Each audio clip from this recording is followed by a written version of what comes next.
민족의 대명절인 설 명절 잘 지내시고 행복하게 잘 보내셨습니까? 저희도 잘 다녀왔습니다. 오늘 점심 때 여러분 굴이 있을 거예요. 굴. 제가 여러분을 위해서 통영까지 일부러 가가지고 굴을 사왔어요. 일부러 갔다가 사온 거니까 생굴 조금씩밖에 안 들어가겠지만 바다의 내음을 또 느끼시고 또 맛있게 드시면 좋겠습니다. 설은 설설 기다리라 하는 말처럼 설은 삼가서 마음을 경건하게 다잡는 날이라 그런 뜻이랍니다. 그래서 설날 먹는 떡국은 나이 한 살 더 먹으라고 먹는 게 아니고 그 떡국에 하얗고 뽀얗고 그 새하얀 떡국처럼 그렇게 새롭게 태어나라 뭐 이런 뜻이래요. 그래서 순백의 떡과 국물로 지난해 묵은 때를 벗어버려라. 그래서 설을 쇠다의 정확한 뜻은 새해를 맞아 몸가짐이나 언행을 조심하는 날로 나쁜 기운을 쫓아낸다 이런 의미가 있대요. 설을 샌다는 건 몸을 좀 다지르니 하고 언행을 조심하는 날. 옆 사람 다시 한번 인사하세요. 설 잘 세셨습니까? 네. 이렇게 절기상으로는 설을 지냈지만 교회 절기상으로는 오늘 장로님 기도한 대로 오늘이 사순절 첫 주일이에요. 지난 수요일에 이미 사순절이 시작됐습니다. 지난 수요일이 사순절의 시작인 성회수요일, 제2수요일, 애쉬 웬즈데이라고 제2수요일이라고 합니다.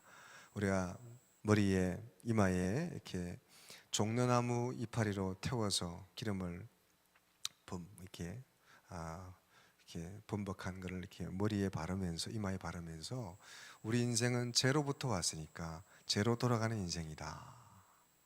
그리고 겸손하고 낮아져서 자신을 정결하게 해서 주님의 고난을 묵상하는 40일.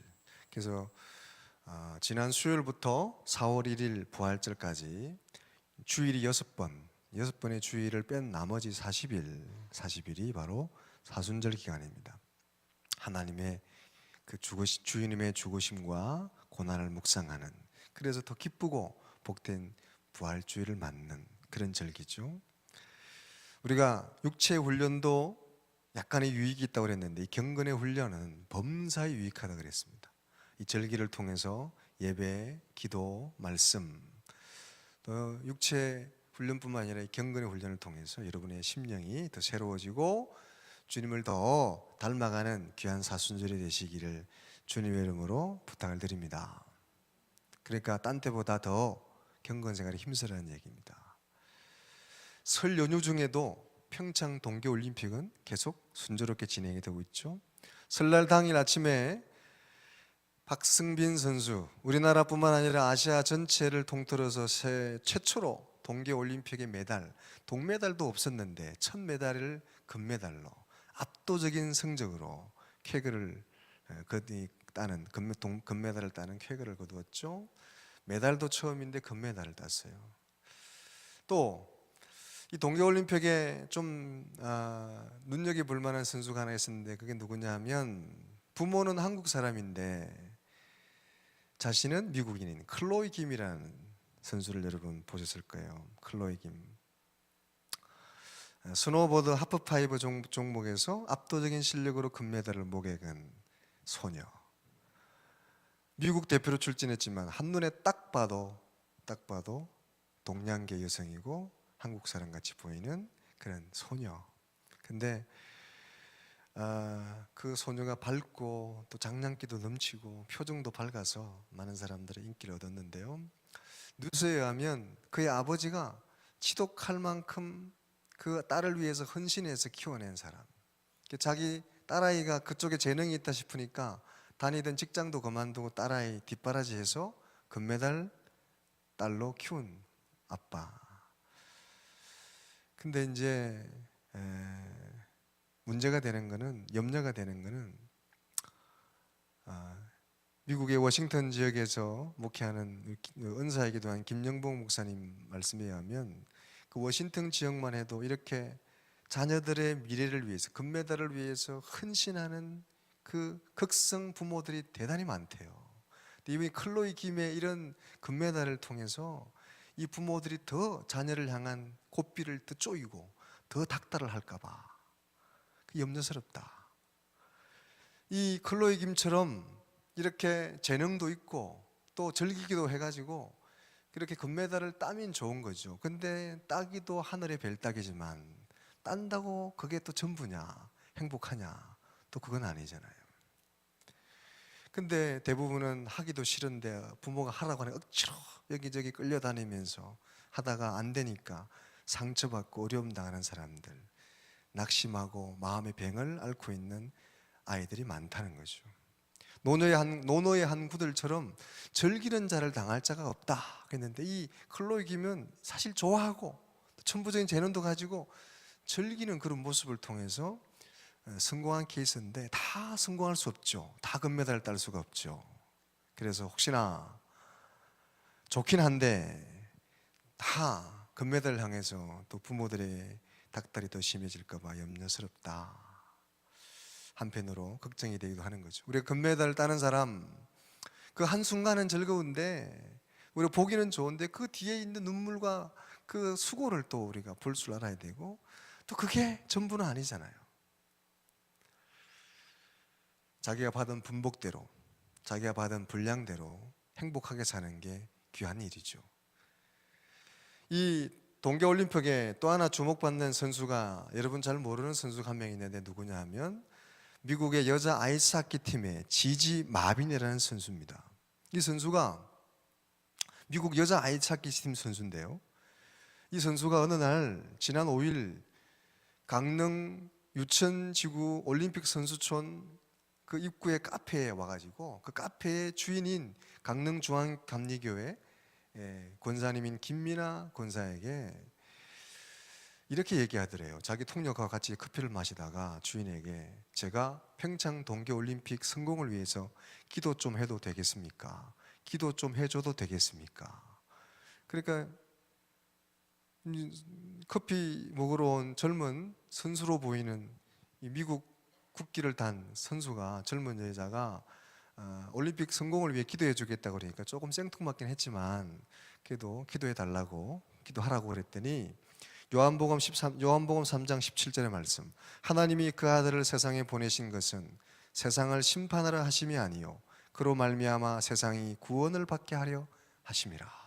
이 말씀을 근거로 구절로 해서 평창 동계올림픽의 성공과 또 평안을 위해서 그렇게 기도를 해주더라는 거예요. 근데 이 선수가 어떤 선수냐면, 이 지금 사진에 보는 것처럼 자기 SNS에 그 시편의 말씀을 통해서 하나님은 나에게 힘을 주시는 분이고 나의 길을 완전하게 퍼펙트하게 이끌으시는 분이 나의 하나님이다, 자기 소개를 할 정도로 신실한 크리스찬이에요. 이 여인이 미국 아이스하키 팀 대표 선수인데 이미 소치 올림픽에서 금메달을 딴 선수예요. 이번에도 가장 강력한 우승 후보, 미국의 대표팀에 소속되어 있는 선수인데, 이 선수가 기독교 운동연맹 매거진과 인터뷰하면서 뭐라고 얘기했냐면, 저의 임무는 또 다른 메달을 따거나 세계 챔피언이 되는 것이 아닙니다. 나의 임무, 나의 사명은 예수를 공유하고 다른 이들을 그 예수님에게 인도하는 것이 나의 임무입니다. 이 평창에 온 건 금메달 따러 온 게 아니라 예수를 전하기 위해 왔다는 거죠. 그러면서 그가 한 말이 있습니다. 우리는 미국 팀이 아닙니다. 우리는 예수 그리스도의 팀입니다. 멋있잖아요. 금메달 색깔이, 메달 색깔이 중요한 게 아니고, 자는 이미 금메달을 경험한 사람이지만, 내가 이 대한민국 땅에 온 이유는 메달을 따러 온 게 아니라 내가 아는 그 예수님을 더 많은 사람에게, 한 사람이라도 더 예수의 앞에 그 사람을 소개하는 것이 나의 임무다. 그러니까 쉬는 시간에 카페에 가서 또 카페 주인에게 기도해 주잖아요. 우리는 미국 팀이 아니라 예수 그리스도의 팀이다. 메달 따기 위해서 목숨을 걸고 그거 못 따면 죽고 살기 하고, 그러니까 막 자식을 닥달하고, 그게 목숨. 우리나라도 이제 많이 좋아졌죠. 동메달의 가치도 알고. 선수들의 수고를 많이 박수해주는 그런 이 문화로 많이 바뀌어져 있는데, 옛날에는 뭐 메달 못 따면 죽는 줄 알고 그냥 그게 목숨을,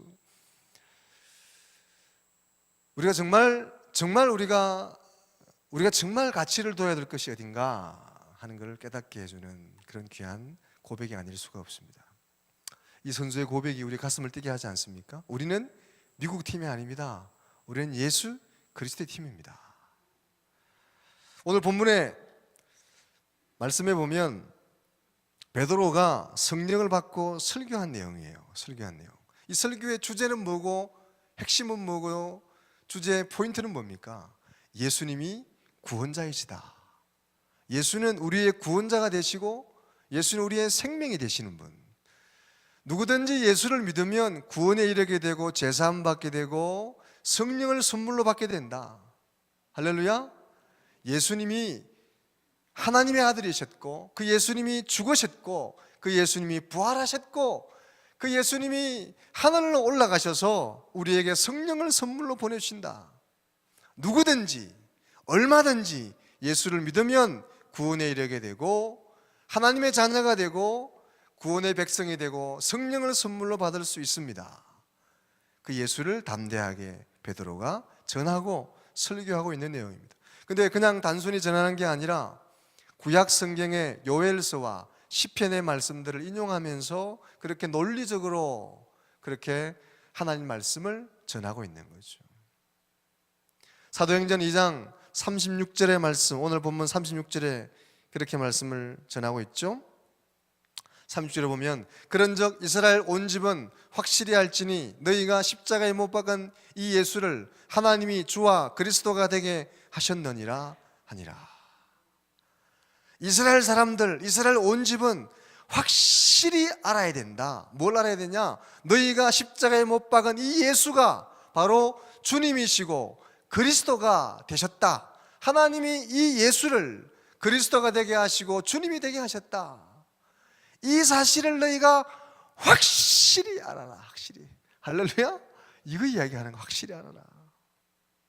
그러면서 2장 40절의 말씀에도 또 여러 말로 확정하며 권하여 이르되 너희가 이 패역한 세대에게 구원을 받으라 하니, 확정하며 권하며 여러 말로 구약의 말씀을 인용하면서 성경의 말씀 인용하면서 그들에게 전하고 있는 거예요. 베드로가 이렇게 지혜로워졌습니다. 성령이 임하니까 젊은이도 늙은이도 꿈을 꾸고 환상을 보고 예언을 한 하나님 말씀을 전하는 이런 능력을 베드로가 성령을 통해서 받게 되니까 구약 성경을 인용하면서까지 하나님의 예수님의 구원자 되시고 예수님이 다시 살아나시고 예수님이 우리의 구세주가 되신다는 사실을 논리적이고 경험적이고 확실하게 백성들에게, 이스라엘 백성들에게 전하고 있는 거죠. 그렇게 베드로가 설교하니까 그 설교를 받고 듣고 회개하고 세례받고 하나님께로 돌이킨 성도, 신도의 수가 3,000명이 되었더라. 한 번 설교했는데 3,000명이 회개하고 돌이켰어요. 저도 한 번에 그냥 3,000명이 회개하면 얼마나 좋을까. 별로 동의를 안 하시네. 여러분 기분 안 좋으신가 봐. 여러분이 그러니까 네, 베드로가 설교한 내용을 좀 정리해 보면 첫 번째가 이겁니다. 2장 22절의 말씀, 2장 22절의 말씀, 이스라엘 사람들아 이 말을 들으라. 너희도 아는 바와 같이 하나님께서 나사렛 예수로 큰 권능과 기사와 표적을 너희 가운데 베푸사 너희 앞에서 그를 증언하셨느니라. 내용은 뭐냐면 너희가 죽인 그 예수가 바로 하나님의 아들이고 기적과 이사와 표적을 행했지만 결국 그분도 한 사람의 사람이었다. 하나님이 우리를 이 땅에 우리를 위해서 보내신 사람의 모습으로 온 한 사람이었다.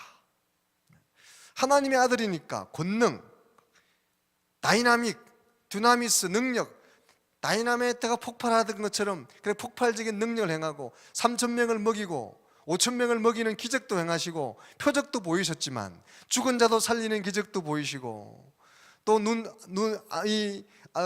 앞이 멀고 보지 못하는 이도 보게 하시고 일어서지 못하는 안전면 일어서게 하는 기적과 표적과 권능을 보이셨지만 그분 하나님의 아들이시긴 하지만 또 한 분의 사람이었다. 성경대로 이 땅에 오신 분, 성경대로 사신 한 사람이었다. 이걸 전하고 있는 거예요. 두 번째는 그분은 그렇게 성경대로 오셨다가 또 성경대로 죽으셨다. 오늘 23절에 보면 그런 말씀이 있죠. 그가 하나님께서 정하신 뜻과 미리 아신 대로 내준 바 되었거늘 너희가 법 없는 사람을 자들의 손을 빌려 못 박아 죽여서다. 성경대로 오시고 성경대로 죽으셨다. 가룟 유다에게 발리고 군중들에게 매를 맞고 그렇게 십자가에 달려 돌아가셨지만 결국 악한 자들에 의해서 죽인 사람, 파른 사람, 매를 때린 사람이 있지만 결국은 하나님의 섭리 안에서, 하나님의 뜻 안에서 이루어진 구원의 과정이다. 하나님의 뜻대로 죽으셨다. 그리고 다시 부활하셨다. 오늘 본문에 보면 24절에 보면 그런 말씀이 있죠. 하나님께서 그를 사망의 고통에서 풀어 살리셨으니 이는 그가 사망에 매여 있을 수 없음이니라. 할렐루야. 사망에 매여 있을 수 없다. 그래서 24절에 보면 그가 사망의 고통은 원어 성경에 보면 산고, 산통이라는 뜻입니다. 산통. 마치 산모가 새 생명을 잉태하고 낳기 위해서는 이 산통을 겪어야 되잖아요. 고통을 지나야 새 생명이 탄생하는 세상에서 가장 거룩하고 숭고한 그 산이 바로 아픔이 산통이잖아요. 한 생명을 낳게 하는 생명을 그 죽음의 위협도 당하지만 그러나 한 생명을 다시 태어나게 하는 그 거룩한 고통, 산통. 마치 예수님도 그 산통처럼 그가 죽으시고 그가 죽으심을 통해서 온 인류를 구원하고 다시 살아나고 부활의 소망을 주는 그런 고통이 되게 하셨다. 할렐루야. 우리의 부활의 희망을 주는 그런 고통이 바로 죽으시고 부활하신 거다.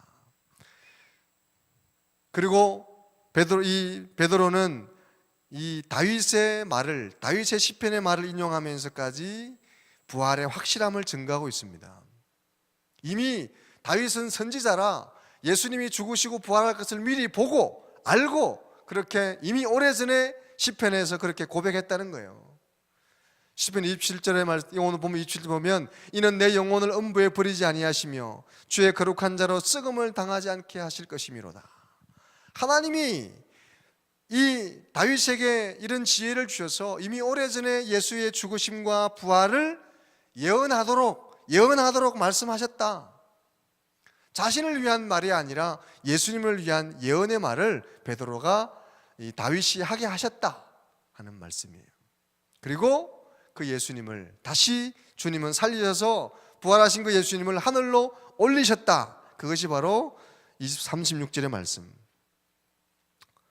그래서 예수님의 생애와 예수님의 죽으심과 예수님의 부활, 그리고 그분의 높이 올리심, 그리고 그분이 우리의 구원자 되신다. 회개하는 백성들, 죄사함을 원하는 백성들의 주의 전에 죽게 나오면 누구든지 죄사함 받고 구원에 이르게 하는 그분이 바로 예수님이시다. 그 예수 믿는 자들이 이루는 공동체가 바로 새로운 공동체다. 이게 바로 이 베드로가 전하고 있는 설교의 내용들입니다. 6가지 쭉 정리되는 거예요. 이거를 존 스토트라는 유명한 신학자요 설교가인 존 스토트가 그의 책에서 다시 한번 요약하면, 첫 번째, 그분은 기적을 행하고 능력을 행하는 분이었지만 한 인간이었다. 한번 따라합시다. 예수님은 한 인간이었습니다. 하나님의 아들이기도 하지만 한 인간이에요. 두 번째로, 그분은 비록 하나님의 목적에 따라서 섭리대로 행해지긴 했지만 하나님의 뜻 안에서 죽임을 당하신 거예요.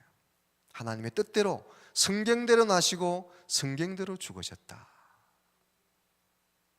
따라합시다. 예수님은 성경대로 죽으셨습니다. 고린도서 15장에 말씀한 것처럼 성경대로 오셔서 성경대로 사시다가 성경대로 죽으신 거예요. 예언대로. 그리고 그분은 예언자들이 예언하고 사도들이 목격한 대로 죽은 자 가운데서 다시 살아나셨습니다. 부활하셨습니다. 그리고 하나님 우편에 올리셨다. 하늘로 올림을 당하셨다. 그리고 우리에게 성령을 선물로 보내주신 줄로 믿습니다. 누구든지 그분을 믿고 자신의 죄를 회개하면 우리는 죄사함 받고 주의 백성이 되고 성령을 선물로 받을 수 있는 줄로 믿습니다. 여러분도 자신의 죄를 회개하고 하나님 앞에 자신을 낮추고 나아가면 하나님은 예수님을 통해 여러분을 구원해 주시고 죄사함을 주시고 구원의 백성으로, 천국의 백성으로 삼아 주실 줄로 믿습니다. 그 사람들이 모인 공동체가 바로 서로 떡을 나누고 서로 교제하는 사랑의 공동체, 새로운 공동체를 되게 하셨다. 예수님은 우리의 구원자 되시고 우리의 주가 되시고 우리의 생명이 되시는 줄로 믿습니다. 그걸 지금 베드로가 성령을 충만히 받고 난 다음에 이스라엘 백성들에게 시편의 내용을 인용하면서 설교한 내용들이에요. 핵심은 예수님이 구원자시다. 예수님이 구원자. 누구든지 예수를, 얼마든지 누구든지 예수를 믿고 예수 안에서 회개하면 죄사함 받고 구원에 이르게 되고 영생을 얻게 됩니다. 여러분이 죽인 그 예수님이 구원자입니다. 그렇게 강력하게 선포하고 있는 겁니다. 그 선포를 듣고 3,000명이 회개하고 돌이키는 역사가 일어나게 된 거죠.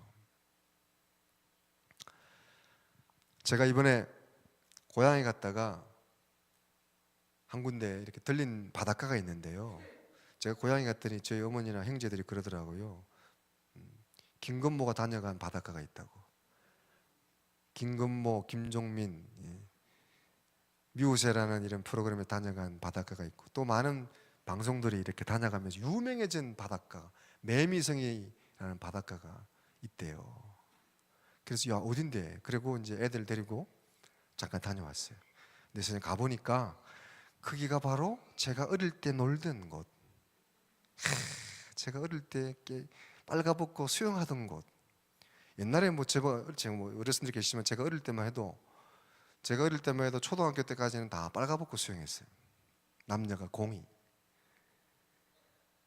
그 빨가벗고 수영하면 놀던 그곳이 그렇게 유명해져서 한순간에 이곳이에요. 매미성이랑 TV에도 나왔는데 여러분 집에 가서 인터넷 쳐보면 나와요. 매미성. 지금 김건모가 다녀온 곳이 뭐 이국적이다, 뭐 멋있다 그러는데 사실은 제가 놀던 곳이야 어릴 때.